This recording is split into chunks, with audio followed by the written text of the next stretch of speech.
My name is Lindsay Cole, and I used to think generosity could fix anything until my own sister weaponized it against me. She mocked my success, smiled while lying to my face, and turned our family against me just to feed her ego. But what she didn't count on was that I'd find out everything. And when I did, I didn't just get even, I took back my power. Before we dive into this story, I'd love to know, where are you watching from today? Drop your city or country in the comments. It helps us connect across this shared experience. Now, let's go back to the moment everything changed. The dining room at my parents' house in Charlotte was glowing, gold lights on the chandelier, laughter echoing down the hallway, and the scent of rosemary roast chicken hanging thick in the air. Our family dinners were supposed to feel like this, safe, warm, familiar. But on this night, everything about that table felt sharp. Some of us don't get paid for playing on computers all day, my sister Haley muttered, stabbing her fork into a pile of mashed potatoes. Her voice sliced through the hum of conversation like a cold wind, and just like that, silence. My aunt paused mid-sip of wine. My dad cleared his throat. The room froze. I set my wine glass down carefully. I didn't flinch. I'd learned not to. Haley, my younger sister by 4 years, had this way of saying things that sounded like jokes but landed like punches. I used to laugh them off, used to give her the benefit of the doubt. But lately it was getting harder to pretend she wasn't aiming. If you ever want help finding your own path, I said, just ask. I meant it, mostly. Her lips curled into that smirk I knew too well. Oh, I didn't realize being a tech millionaire made you a career coach now. I'm not a millionaire. I'm a software developer. I manage a team, I work ridiculous hours, and yes, I make good money. But I worked for it, scraped through unpaid internships, took night classes while waitressing. No one handed me anything, Haley knew that, but facts don't matter when you're jealous, especially when you've built your identity around not needing your older sister, and suddenly you do. Across the table, my husband Aaron gave my hand a squeeze under the napkin, his silent way of saying, I see you, I've got you. But it didn't stop the heat climbing up my neck. It didn't stop that sick feeling of being exposed, like I was back in high school and Haley had just told the entire cafeteria that my jeans were from a clearance rack. I just meant, I added as calmly as I could, that if you're ever thinking of expanding your photography business, I know some tools that might help.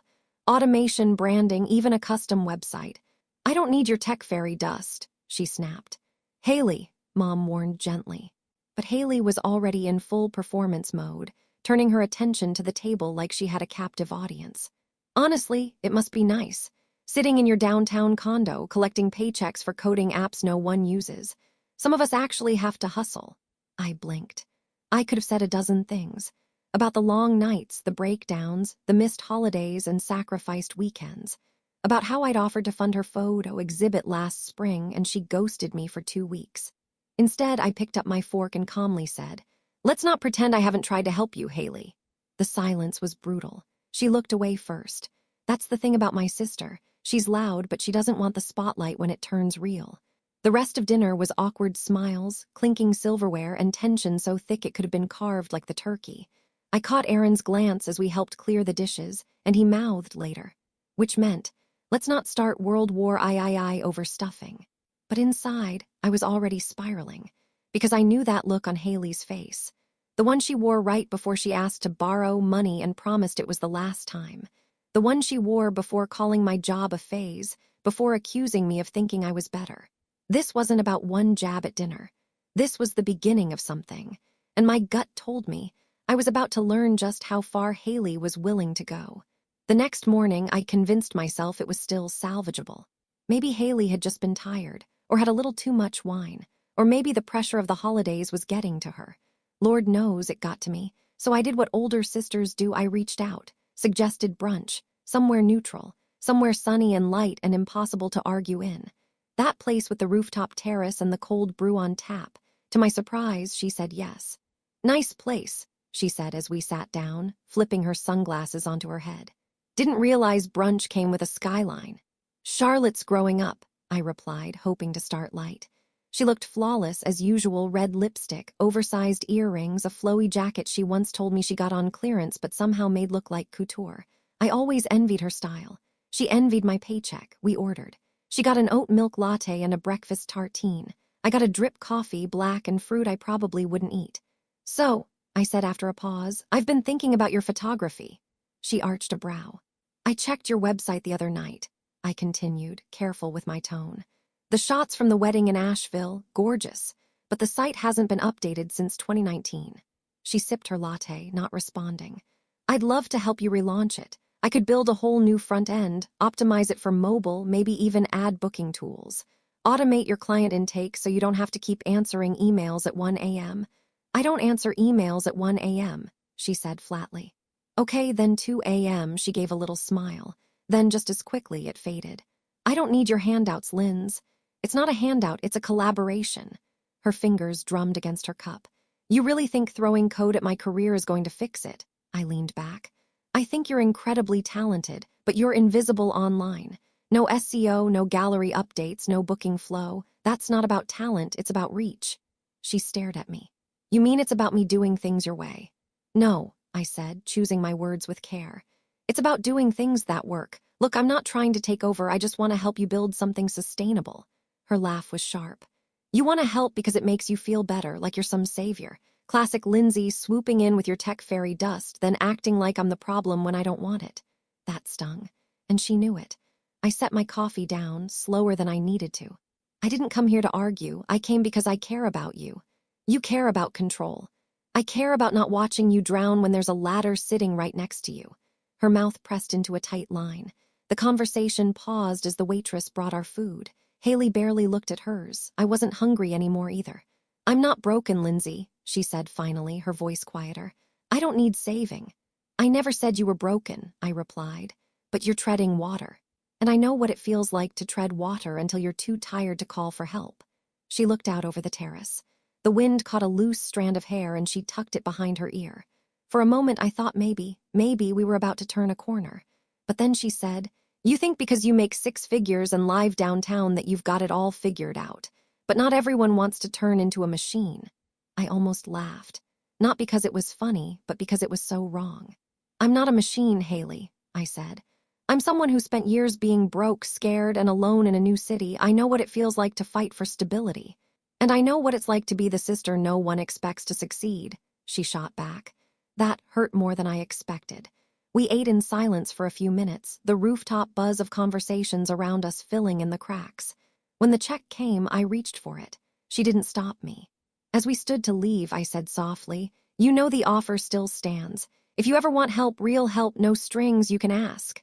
She nodded barely. "Don't wait by the phone." I watched her walk toward the elevator, her heels clacking against the tile like punctuation marks on a chapter we couldn't seem to close. I lingered a minute longer. The view was beautiful, expansive, like possibility. But under it all was a quiet sadness.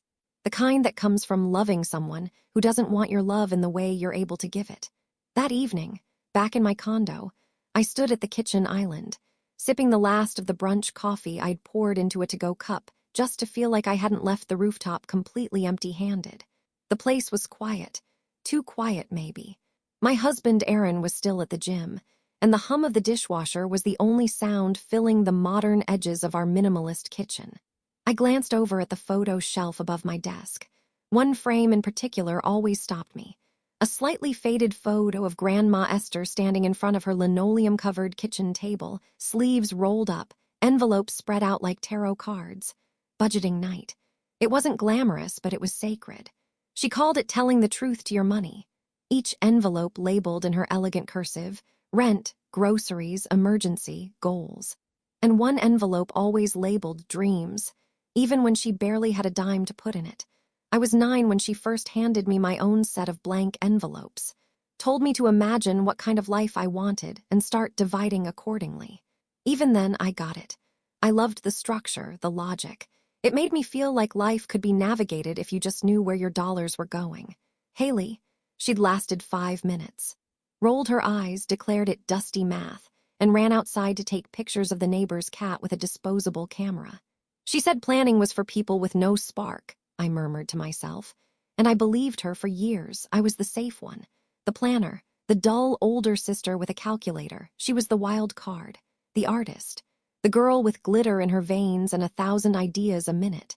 But as I stood there looking at Grandma's photo, something twisted in my stomach. Because spark doesn't pay rent. Spark doesn't explain bounced checks or broken promises. And Spark definitely doesn't show up at brunch ready to torch the one person offering a lifeline. I walked over to the bookshelf and pulled out one of Grandma's old journals. Erin had digitized them after she passed. I flipped through pages of recipes, clipped coupons, handwritten affirmations. But one page caught my eye. If someone refuses help but still expects rescue, they're not drowning, they're manipulating. I sat down hard on the edge of the bed. Was that what was happening? Had Haley learned how to play helpless so expertly that she didn't even know she was doing it anymore? I thought back to the last time she needed money. It was 2 years ago. A broken lens, she said. Emergency gig. Needed $600 by Friday. I wired it to her within hours. She never followed up. Never mentioned whether she got the job. Just moved on like the money was a bookmark in her story she didn't feel like rereading. And the time before that, when she said she needed a new laptop after hers was stolen at a cafe. I bought her a new one, top of the line. She posted photos of it with latte art and a caption that read, "Blessed to be thriving." No mention of me, no follow-up, not even a thank you card. I wasn't keeping score. I never had. But sitting there, breathing in the quiet of my apartment, I realized something. Haley had a pattern, and I had a blind spot. And maybe, just maybe, I was finally starting to see through it. The door clicked. Erin stepped in, gym bag slung over his shoulder, his t-shirt damp with sweat. He paused when he saw my face. "You okay?" he asked, setting the bag down. I nodded, then shook my head. "She's never going to change, is she?" He walked over, pressing a gentle kiss to my forehead. "Do you want my honest opinion?" "Always. She likes the idea of you showing up for her," he said, "but not the reality of what that looks like, because real help means accountability, and Haley's allergic to that." I sighed. "I just wish it didn't always feel like choosing between being a good sister and being a fool." Erin sat beside me. "What if those aren't the only two choices?" I leaned my head on his shoulder, the ache in my chest not so much pain anymore, but disappointment. Thick, slow, spreading like molasses. "I think I need to start choosing myself for once," I whispered. Outside, the city lights flickered on. Inside, something in me dimmed and sharpened at the same time. Because history wasn't just repeating itself. It was daring me to notice. A week passed with no texts, no snide remarks, no half-hearted memes from Haley. It should have felt peaceful. Instead, it felt like the pause in a horror movie soundtrack, too quiet. The kind of silence that makes you check the locks twice and brace for a twist. Then came the call. It was 8:17 p.m. on a Thursday. I just stepped out of the shower when my phone buzzed. Haley, I hesitated. The last time we spoke, she left me sitting in a puddle of hurt, ego, and wasted brunch. But something in me, some stubborn sliver of loyalty, answered. Her voice was trembling. "Linz," I went still. "Hey, what's going on?" "It's Trevor," she said, breath catching. He's not doing well." My stomach dropped. "What happened?" "There's something wrong with his back," she said quickly, words tumbling over each other. "He's in pain all the time, but the specialist said it might be nerve damage or a disc. There's imaging, but it's out of pocket and we don't have coverage for all of it." I sat down on the edge of the bed, towel still wrapped around my hair. "You went to the ER?" "No, just the clinic, but they referred us to this place in Asheville. He needs physical therapy, maybe surgery. Linz, I'm scared." That cracked something in me. Because for a moment, it wasn't my sister with the claws and the sideways comments. It was the girl who used to crawl into my bed during thunderstorms. The one who cried when her hamster died and made me bury it in a jewelry box with a hand-painted gravestone. "How much are we talking?" I asked. She exhaled like she'd been holding her breath for days. "I don't know the total yet, but the imaging alone is almost $2,000. The therapy's weekly. They need a card on file just to book appointments. Linz, I wouldn't ask if it weren't real." I believed her. At least I wanted to. She was crying now, quiet tears, the kind she used to hide from our parents when she didn't make the cheer squad or flunked a test. "I can't watch him suffer," she whispered. "I don't know what to do. We've maxed our cards, I'm selling gear, but it's not enough." Instinct, not logic, that answered for me. "Okay," I said softly, "I'll help." She went silent, like she didn't expect me to say yes. "I'll set up a recurring transfer from my bank," I added. "I'll cover the imaging and some therapy sessions to start. Just send me the info." A hiccup of breath. "You will, yes. Lindsay, you don't have to say anything." "No," she said firmly.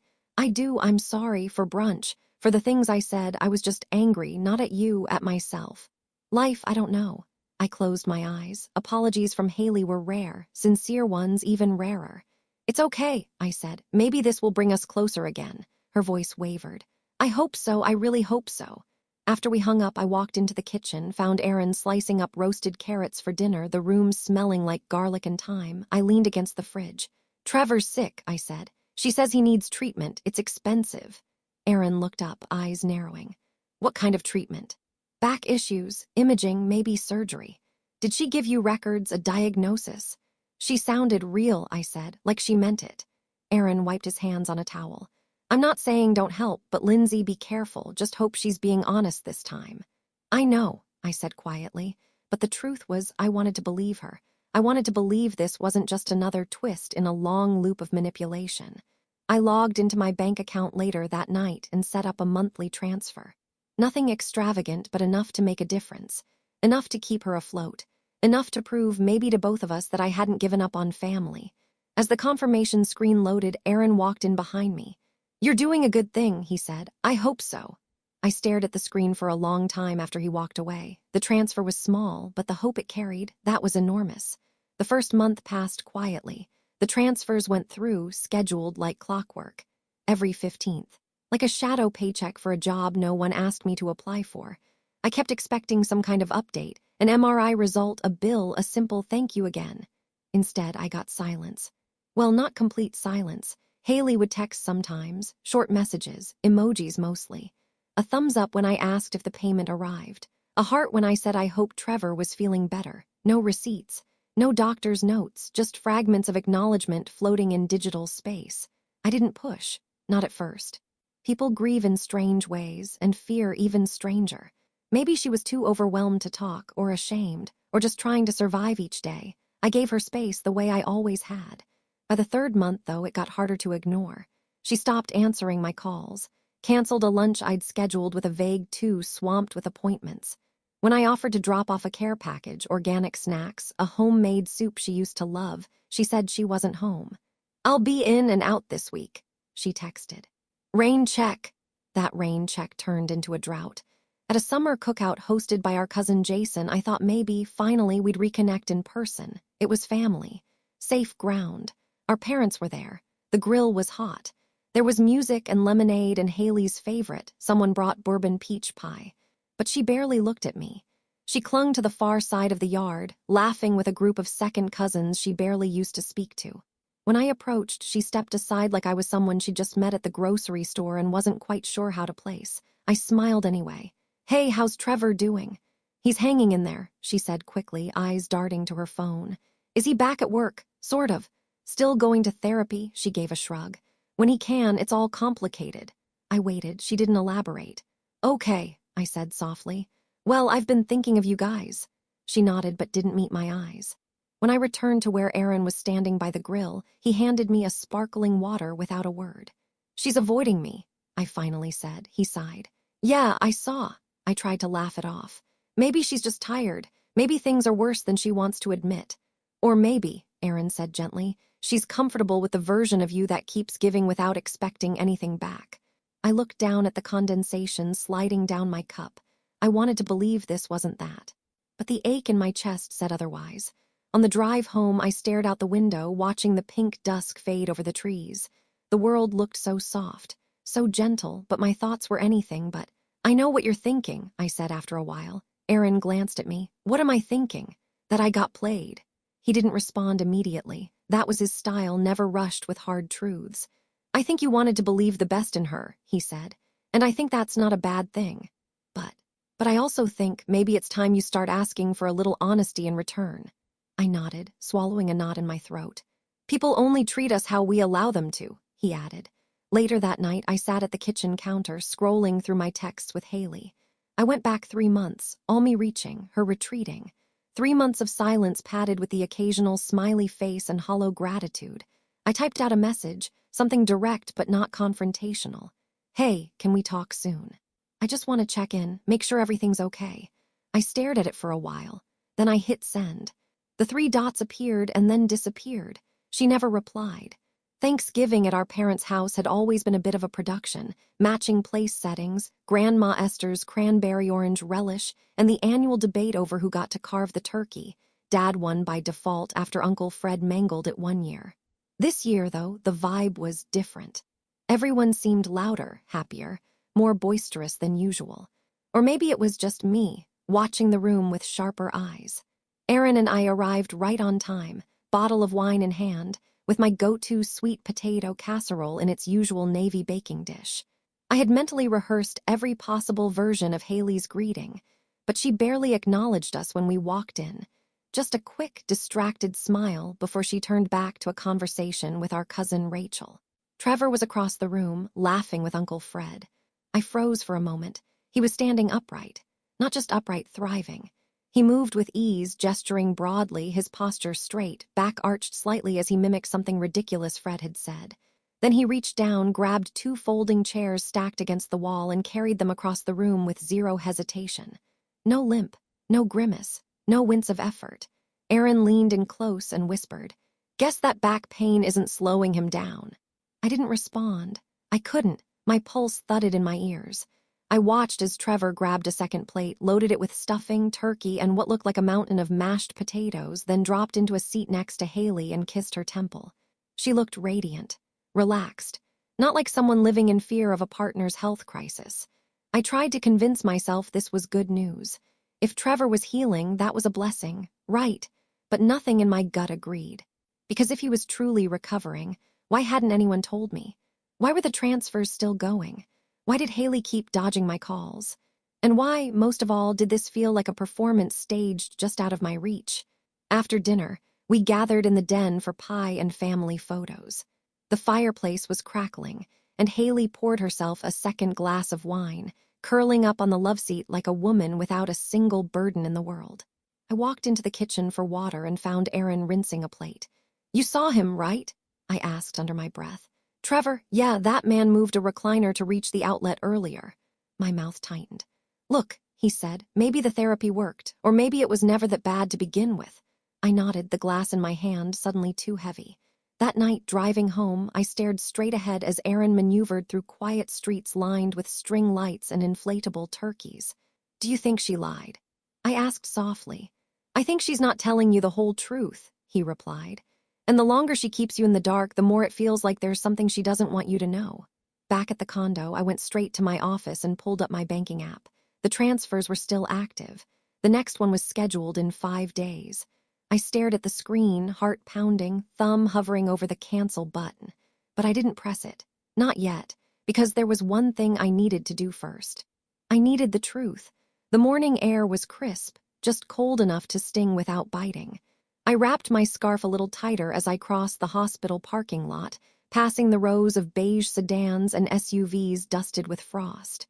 The sun hadn't been up long. Everything looked washed out, hushed. It was the kind of day that used to feel sacred.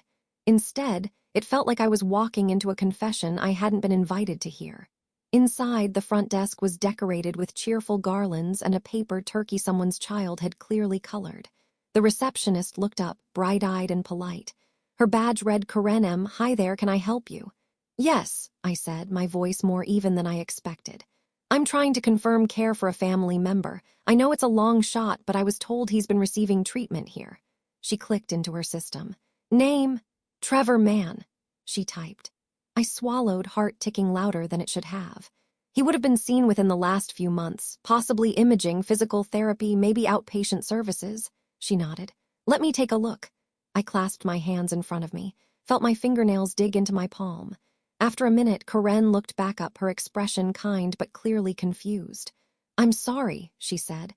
"We don't have anyone by that name receiving care here." I blinked. "Are you sure?" She turned the monitor slightly toward me. "We searched by name, birth year, and address filters. No records of any kind. If you went through a different provider or outpatient clinic not associated with our network, that could explain it." I nodded slowly, the words making sense but none of them landing. "Right," I said. "Of course, thanks." As I stepped back out into the morning air, I expected relief. Instead, my lungs tightened. Because I'd told myself, if he was on the registry, I'd feel better. At least I'd know. But now, with nothing, with no record, no trail, no shred of proof. My stomach curled into a knot so tight it ached. It could have been a mistake, it could have been a clerical error, or it could be exactly what it looked like. I slid into the driver's seat and sat there for a long time, hands gripping the wheel without turning the ignition. I replayed the first phone call, her voice trembling, begging for help. I thought of the wine glass in her hand last week, Trevor lifting a chair with one arm, the laughter, the ease, and now no record, no bills, no receipts, nothing. My pulse was thudding in my ears again. I picked up my phone, tapped the icon for the bank app. My thumb hovered over the recurring transfer. I canceled it just like that. It felt like breaking glass in slow motion. When I got home, Aaron was making coffee. He turned when I walked in, instantly reading my face. What happened? They've never treated him, I said quietly, his brow furrowed. You're sure? There's no record, not at the hospital, not in the system, nothing. He handed me a mug. I wrapped both hands around it, needing the heat, the steadiness. She lied, I whispered. She lied about all of it. Aaron didn't say I told you so. He didn't need to. I'd heard it in my own heartbeat the moment that receptionist looked back at me with nothing but confusion and sympathy. My sister had faked a medical crisis. To get money from me. The weight of it sank deep into my chest, a grief I didn't know how to name, not just for the money, but for the trust. The bond I thought we were rebuilding, the sister I thought I was saving. She'd looked me in the eye and sold me a lie wrapped in tears, and I had paid for it. Literally, repeatedly, willingly. That was the worst part, not that she lied, but that I believed her. That night I couldn't sleep. I lay awake beside Aaron, the hum of the heater filling the silence, the ceiling fan rotating slow like a ticking clock above us. He shifted once, then again, sensing my restlessness. You okay? He murmured. No, I said quietly. Not really. He sat up on one elbow, his silhouette outlined in the dim streetlight through the curtains. Is it Haley? I stared up at the ceiling for a long beat before asking the question that had been clawing at my brain since the hospital. When you said you hoped she was being honest, did you already know?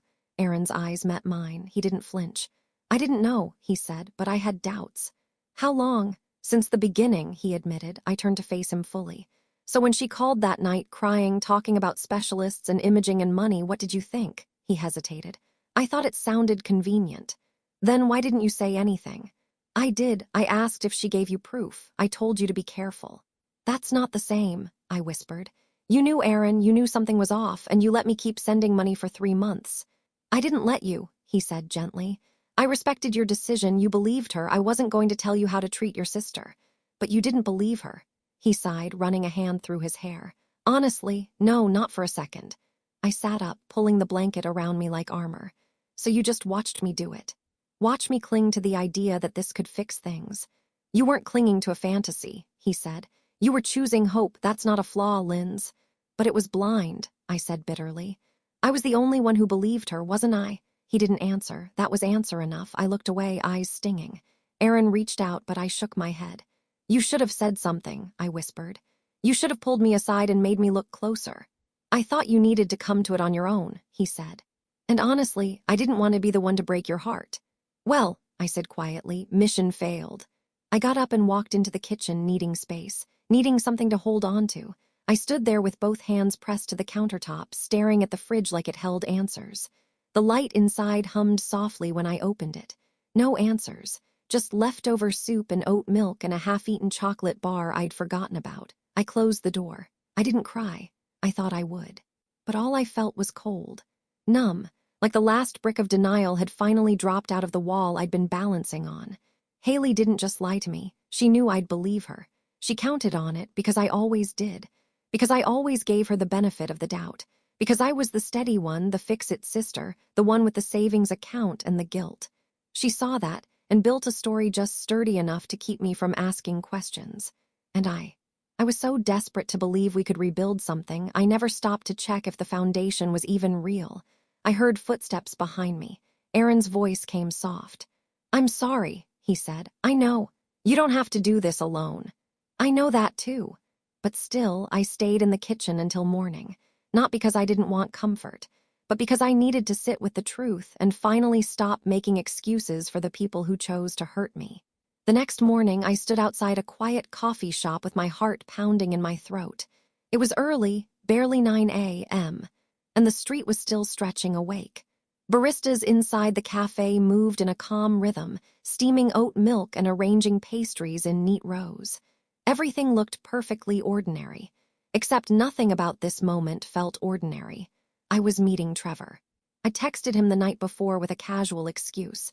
"Hey, can we meet to go over some of the insurance stuff Haley mentioned? Just want to be sure the payments are aligned with what's needed." He'd replied almost instantly.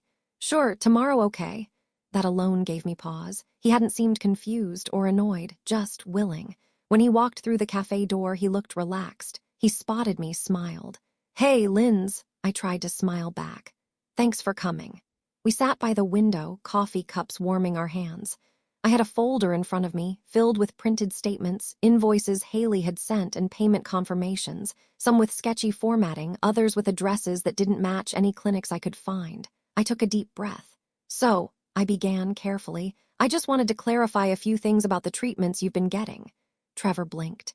"Treatments?" My stomach turned. "You know, the physical therapy imaging.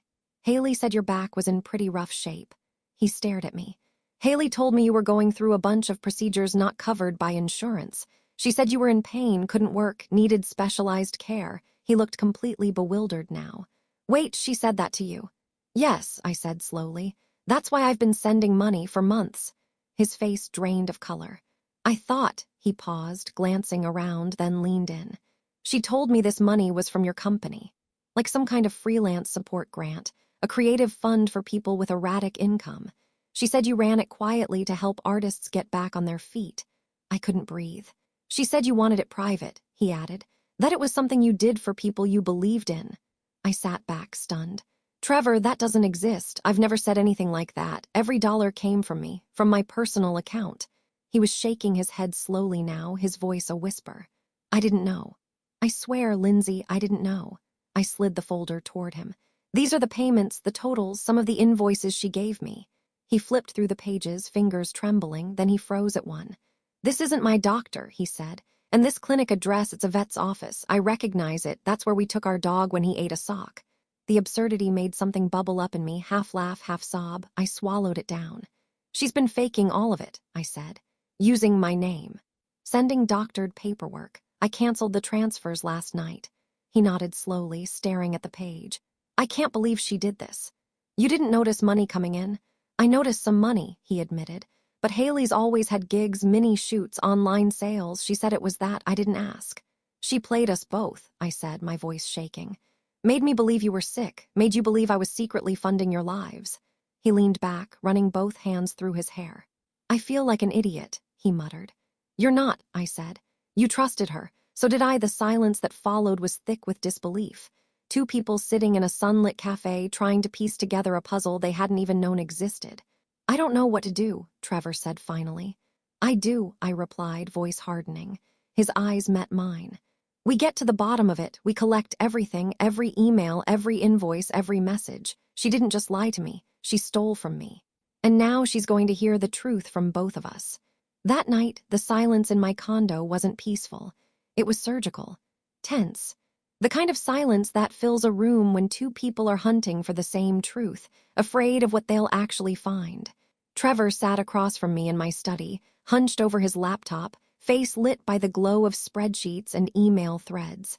I had bank records spread across the desk, every transfer I'd made to Haley, highlighted and annotated, each one a tiny betrayal laid bare in black ink. "This invoice," Trevor said, holding up a crumpled printout. "She told me it was from a client's deposit for a wedding shoot in Asheville." "It's the same one she sent me as proof of your imaging costs," I replied. We exchanged a look. No more words needed. She hadn't just lied. She'd recycled the same lie for two different audiences. Deeper we dug, the more obvious the pattern became. She hadn't even tried to cover her tracks well, just enough emotional fog to keep us from looking closely. I pulled up my bank app again, scrolling through the list of monthly transfers. Most were deposited directly into her joint account with Trevor, but 3 had gone somewhere else. "I don't recognize this account," I said. "It's in her name, but not linked to Trevor's." He leaned over, reading the screen. "I've never seen that routing number." I clicked into the most recent transfer, $900 labeled Treatment 3. "Why 3?" Trevor asked. "There wasn't a 1 or 2 in your logs." I shook my head. "Because those ones were labeled diagnostics and follow-up." She was giving the same payments different names to make it look like a progression, like there was an actual treatment plan. Trevor exhaled, rubbing his temples. She really committed to this. Then he paused. I need to show you something. He opened a folder on his laptop and pulled up screenshots of their shared credit card dashboard. Last month, she made 2 payments, one to a boutique clothing store, another to a spa in Asheville. Same days you sent your transfers. I stared at the screen. She told me she was going there for a follow-up scan, I muttered. Trevor nodded grimly. She was getting a massage and buying a $300 leather tote. I leaned back in my chair, my heart aching in that specific, hollow way betrayal leaves behind. Not sharp, not sudden, just slow and all-encompassing. She's using my name, I said, to pay off cards. Some of them aren't even in your name. He hesitated. There's one more thing. He clicked into an email from a collections agency, a balance linked to a personal loan. She opened this 2 months ago, used your last name on the reference form, said you'd co-signed even though you didn't. My jaw clenched. That's fraud. Trevor nodded. I know. I stared at the screen, anger curling in my chest like smoke. She didn't just borrow from me, I said. She impersonated me. Aaron walked in then, holding 2 mugs of tea. He handed one to Trevor, the other to me, then looked at the chaos spread across the desk. This is it, isn't it? He asked. I nodded. She hears it tomorrow, I said. From both of us. Trevor looked up. You sure you're ready for that? I met his eyes. Not sure about anything, I said, but I'm done being quiet. I gathered the papers into a folder, labeled everything, cross-referenced it all in a shared drive. For the first time in months, I felt steady, not calm, not peaceful, but certain. She's not going to spin this, I said. Not this time. Trevor exhaled, shaking his head. I can't believe it's come to this. I can, I said, because it always does with people who think love means unlimited forgiveness. He didn't argue. We both knew the truth now, and we were finally ready to say it out loud. The next family dinner was at our parents' house again.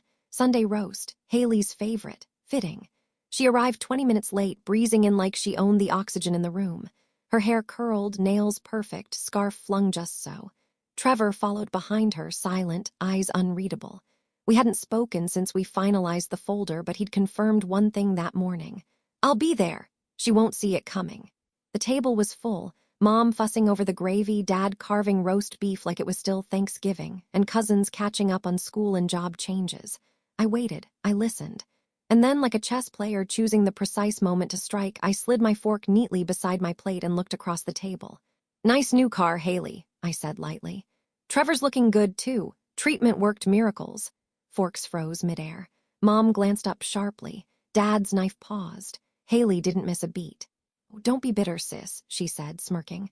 Some of us just have better luck. I smiled. Erin's hand found mine under the table. Right on cue, her phone buzzed. She ignored it. It buzzed again. And then we all heard it, her financial planner's voice blaring through her Bluetooth speaker in her purse. She must have picked up by accident. Haley, I just got the alert. All recurring deposits have been canceled and 2 accounts are flagged for irregular transfers. Can you call me back immediately? Silence. She fumbled for the phone, eyes darting like a cornered animal. Sorry, that was... Go ahead, I said, folding my napkin. Explain, Haley blinked. I don't know what she's talking about, probably a glitch. Must be a big glitch, I said, since it matches the hospital's report where they confirmed Trevor's never been treated there. A slow hush fell over the table. Mom set her fork down. Trevor shifted beside her, face pale but steady. And the invoices, I added. One of them's from a vet clinic, another from a boutique. I have copies if anyone's curious. Haley opened her mouth, then shut it. I stood slowly, calm as a still pond. She lied, I said, turning to the room. About everything, the treatments, the money. She used my name to open accounts and pretended her husband was sick so I'd keep sending cash. Everyone stared. Trevor stood too, voice low. She told me the money was from Lindsay's company, said it was a grant. I didn't know the truth until this week. Haley's face flushed red, then drained white. Her lips parted, but there were no words. For the first time in her life, she had no spin. She lied to me, I continued, voice rising slightly, but she also lied to all of you. She let you believe I was being generous, that she was struggling, that they were barely scraping by. Mom looked stunned. Dad's brow furrowed. Our cousin Jaden covered her mouth. And while I was wiring thousands, I added, she was getting massages, buying handbags, and telling Trevor I had a secret artist fund. Haley finally spoke. You don't understand. I understand perfectly, I said. You've been playing this game since we were kids. Crisis, pity, rescue, repeat. Her eyes flicked to Trevor. He wouldn't meet her gaze. I canceled everything, I said. The transfers, the permissions. And tomorrow morning, the bank will be calling to ask about the accounts you opened using my name. She stumbled to her feet. You're going to ruin me over a few $1,000s. No, I said evenly. You ruined yourself. I'm just done pretending you didn't. The room was still. Then Dad, usually quiet, said firmly, Is it true? Haley didn't answer. Trevor took a slow breath. It's true. And with that, everything cracked. The illusion, the charm, the protective mask she'd worn for decades. I don't believe this, Mom whispered. Haley, how could you? Haley looked around, desperate for someone to save her. No one moved. She grabbed her purse. You know what? Fine. If you all want to crucify me over a mistake, go ahead. It wasn't a mistake, I said. It was a choice over and over again. She stormed out. The door slammed. The silence that followed was almost peaceful. Trevor turned to me, voice barely audible. Thank you for making it real. I nodded. Then I sat back down, picked up my fork and took a bite of dessert. Finally, I could taste it. The fallout came faster than I expected. By Monday morning, Haley's car, sleek, silver, brand new, was parked in her driveway with a bright orange for sale sign taped to the windshield. The spa charges, the boutique splurges, the dogged avoidance of debt, all of it had caught up to her. She tried to keep things quiet, but you can't whisper your way out of something you screamed into being. The bank flagged the unauthorized accounts. Trevor provided his testimony. And once Mom and Dad realized how deep the deception ran, there was no rescuing her with charm or crocodile tears. She was forced to repay the funds, most of it at least. What couldn't be returned came in other forms. Canceled credit cards, sold equipment, silent Sundays where she used to be the loudest voice at the table. She even issued a public apology. Not online, not through text, but in person, awkward and red-eyed, standing in our parents' living room as she looked each relative in the eye and said the words I never thought I'd hear from her. I lied, I hurt people, and I'm sorry. It wasn't perfect. She didn't cry for long, but it was the closest she'd ever come to owning her actions. And for once, no one jumped in to save her from the silence that followed. Trevor moved out temporarily, he said. He needed space. Needed to figure out whether trust could be rebuilt from shattered pieces, whether love meant repair or release. I didn't ask for updates. I didn't need them, because for the first time in my life, I wasn't responsible for fixing her. One evening, maybe 2 weeks after everything exploded, Haley asked to meet. We sat on a park bench in the quiet stretch between dusk and dark, leaves swirling at our feet. She wore no makeup, no performance. Just jeans, a hoodie, and that familiar flicker of defiance still clinging to her jaw. I know you probably hate me, she said. I don't, I replied. But I don't trust you, not yet. She looked down. Fair. I spent months believing I was helping, I said softly, and you turned that into a game. I didn't mean to go that far. You meant to lie, she winced. Yeah, I did. We sat in silence for a moment. Then she asked something that surprised me. Do you think I'm broken? I looked at her, really looked. No, I said. I think you're scared, and I think you're used to people letting that fear excuse everything else. She swallowed. I'm trying, I don't know how to undo it all. You don't, I said. You start from where you are and you don't expect applause for every step. She nodded slowly. I stood up. I'm not walking backward, Haley. I'm not pretending this didn't happen. I know. But I do hope, I added gently. You figure out who you are when no one's bailing you out. She didn't argue. She didn't cry. She just sat there, hands clasped in her lap, watching the last bit of light disappear behind the trees. A year later, my dining table was set for 6. The holiday centerpiece glowed softly, eucalyptus, tiny white lights, and a flickering candle in Grandma Esther's old brass holder. The china was mismatched on purpose this year. I liked the idea that things didn't have to be perfect to be beautiful.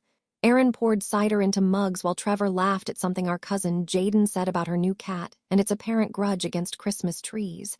It was peaceful, sincere, and Haley wasn't here. She'd sent a card, though.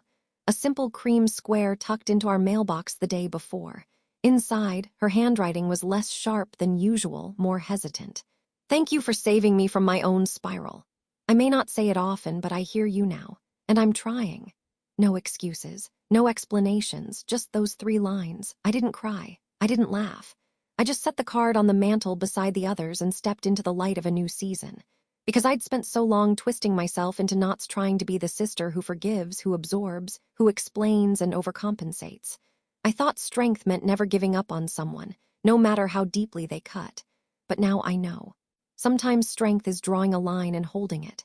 Sometimes love is a closed door with a quiet lock and a sign that says, "Come back when you've changed."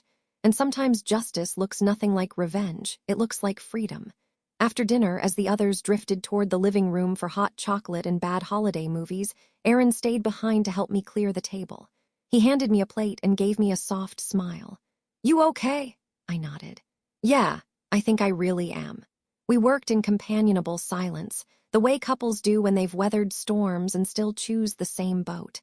I glanced toward the living room. Trevor was settling in with a blanket, and Jaden had already unwrapped a giant box of gingerbread cookies. They were my people, the ones who stayed, who told the truth, even when it hurt. When the dishes were done, I sat by the window, sipping cider and watching the snow begin to fall. The world outside was soft and silent, every flake erasing just a little more of the past. Aaron joined me, wrapping an arm around my shoulders. I leaned in. "Boundaries aren't punishment," I said quietly. "No," he agreed. "They're self-respect." And in that moment, with the hum of laughter behind us and the hush of snow outside, I felt something settle. Not justice, exactly. Not peace in the fairy tale sense, but clarity. And maybe that's all we ever really need. What would you have done in Lindsay's shoes? Have you ever trusted someone, only to discover their betrayal when it was too late? Tell me in the comments. I'd love to hear where you're watching from and what part of this story hit home the most. If this story resonated with you, don't forget to like, subscribe, and share it with someone who might need to hear it. Because sometimes the hardest truths lead to the strongest freedom. And that kind of story, it's always worth telling.